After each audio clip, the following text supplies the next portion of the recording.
നമ്മൾ ഇപ്പോൾ കാണുന്നത് അറക്കൽ മ്യൂസിയം. അറക്കൽ രാജവംശത്തിൻ്റെ കൊട്ടാരത്തിലെ ദർബാർ ഹാൾ ഇന്ന് മ്യൂസിയമായി മാറ്റിയിരിക്കുന്നു കണ്ണൂരിൽ. ഈ അറക്കൽ വംശം ഭരിച്ചിരുന്നത് ബീവികളാണ്. ആ കുടുംബത്തിലെ പ്രായമുള്ളവർ, സ്ത്രീയായാലും പുരുഷന്മാരും ഒരു വിവേചനവുമില്ലാതെ അവിടുത്തെ രാജാവോ രാജ്ഞിയായോ മാറും. അങ്ങനെ മാറുന്ന സ്ത്രീകളെ അറക്കൽ ബീവി എന്ന് വിളിച്ചിരുന്നു. ഈ രാജവംശം 37 പേരോളം സ്ത്രീകൾ ഭരിച്ചിട്ടുണ്ട്. നമ്മുടെ കേരളത്തിൽ ഒരു മുഖ്യമന്ത്രി ഉണ്ടായിട്ടുണ്ടോ വനിത?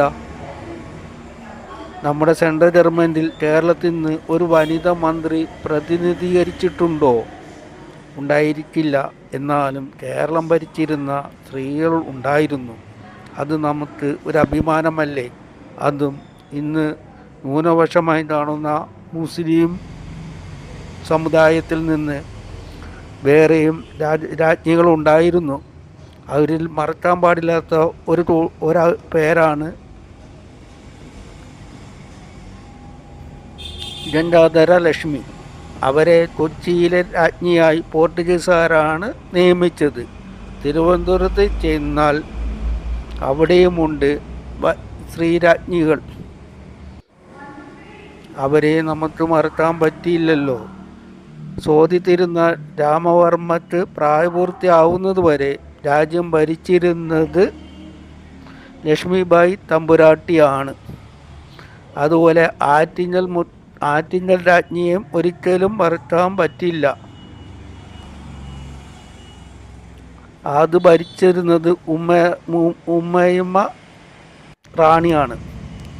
ഇതാ ഒരു വിശറി കണ്ടോ? ഈ വിശറി ഞാൻ ഫോർട്ട് കൊച്ചി പള്ളിയിലും കണ്ടിട്ടുണ്ട്.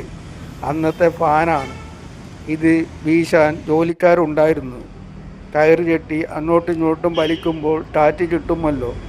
ഇവിടുത്തെ പഴയ കസേരകളും മേശകളൊക്കെ കാണാൻ എന്ത് ഭംഗിയാണ്. ഇതാ ആധാരപ്പെട്ടിയാണ്.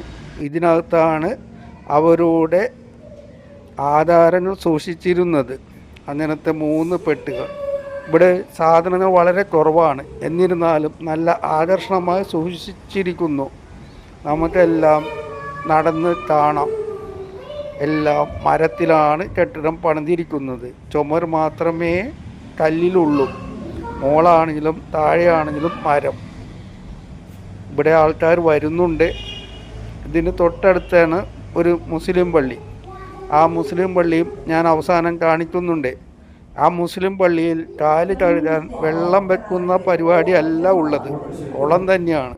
കുളത്തിലിറങ്ങി ഹിന്ദുക്കളെ പോലെ കുളിച്ചല്ല വരുന്നതായിരിക്കും. അതിനു പകരം കുളത്തിലിറങ്ങി കാല് കഴുകിയായിരിക്കും അവർ നിസ്കരിക്കാൻ വരുന്നത്.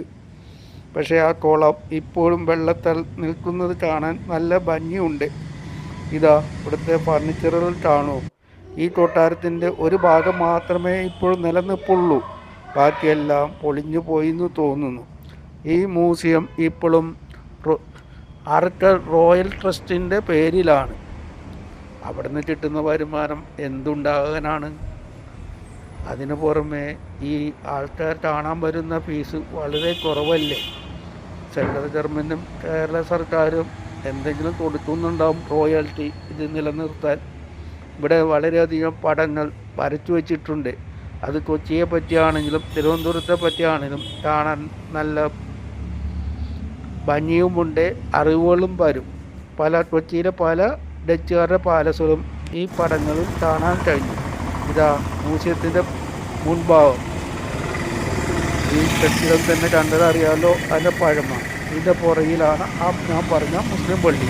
ഞാൻ അവിടെ പോയിരുന്നു, പക്ഷേ പൂട്ടിയിട്ടിരിക്കുകയാണ്. ഡേറ്റിൻ്റെ വിടവിൽ കൂടിയാണ് ഞാൻ വീഡിയോ എടുത്തത്.